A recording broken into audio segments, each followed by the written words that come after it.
Hello, Mensi Church! Congratulations sa inyong hadira sa ato. Yes, of course, because member pa biya ako sa Mensi Church.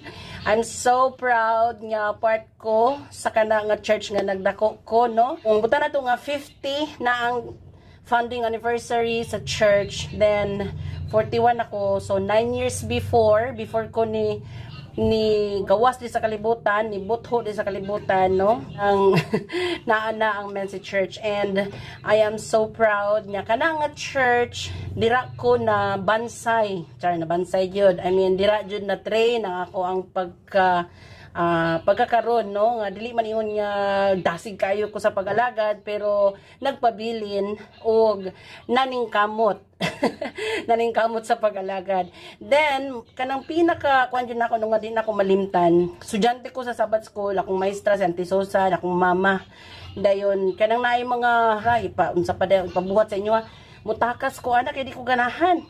Then dili wala nabot sa akong mind nga I mean in my wildest dream nga nahimo kong Sabbath School teacher dira for so long. Ang mama nag-Sabbath dito na siya sa lesson discussion, so ako ang gibutang teacher sa mga bata, no? So wala ko na-expect, no, nga nahimo kong maestra nga kuan man ko so wail man ko nga estudyante.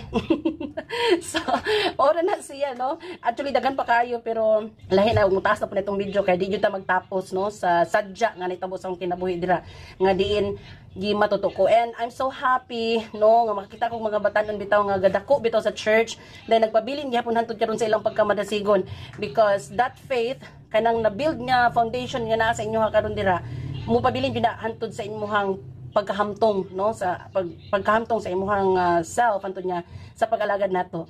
And my message to everyone there nga naa gyapon nagpabilin padayon sa pagkamadasigon, makita man jud nako na sa mga post, and pray na jud nako, no, ang ako lang yung ampo nga pagpadayon na jud ta, hapit na jud ang Ginoo mo balik. So ang ato ra jud mag-inampuay ta sa matag usa og dili jud ta mawad-an og kaluya sa pag-alagad kay kita jud lugi ana og ingana man nga mahitabo sa tong kinabuhi. Padayon ra jud, and na-miss jud nako ang mao nga program, no, sayang jud kaayo, pero kay mao na lagi ni ang schedule di jud mag-igo, no, but I pray someday sa pag-abot sa Ginoo kitang tanan mag-ipon, magkita na jud ta dito sa langit nya, wala na pag kanang mag-separate bitaw, naa na jud ta sa isa unya magdaig jud ta sa atong buhi nga Ginoo.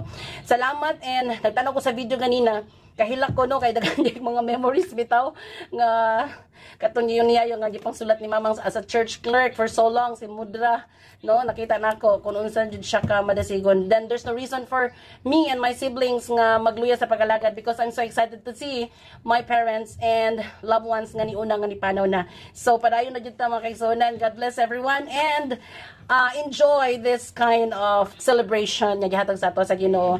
God bless. Bye.